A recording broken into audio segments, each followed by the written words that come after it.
এটা হলো আমার শহর বর্ধমান। আমার চেনা শহরটা আজ অনেকটা বদলে গেছে। হয়তো চেহারা এসে অনেকটা নিজেকে ডেভেলপ করেছে, কিন্তু শহরটা আজ বড় বিষাক্ত। সব চারিদিকেও এত মানুষ, কিন্তু সবাই এক এক নেশায় আসক্ত।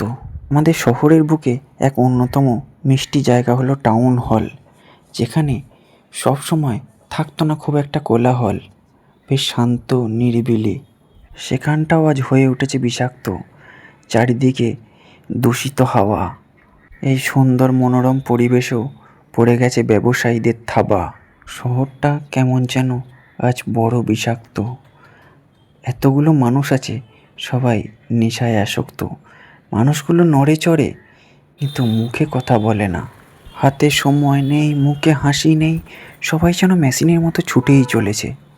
আমি বসে বসে ভাবছি, আমার শহরটা সত্যিই অনেকটা ডেভেলপ হয়েছে, কিন্তু শহরের সেই প্রাণ অনেকটা হারিয়ে গেছে। কিন্তু এর মাঝেও বর্ধমানে আমাদের এক অন্যরকম ঐতিহ্য হলো রামপ্রসাদের লস্যি। সকলের ফেভারিট রাম।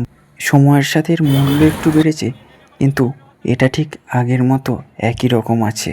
আর কিছুদিন পর পুজো, তাই আমাদের বাজে প্রতাপুর ট্রাফিক কলোনির প্যান্ডেলও কিন্তু পুরো দমে তৈরি হয়ে গেছে। চেনা শহরটাকে অচেনাভাবে দেখতে দেখতে আবারও পৌঁছে গেলাম বাড়ি। নমস্কার, সকলে ভালো থাকবেন। সঙ্গে আমি সুমন। চলে আসবো আবারও নতুন কোনো ভ্লগ নিয়ে। আপাতত টাটা।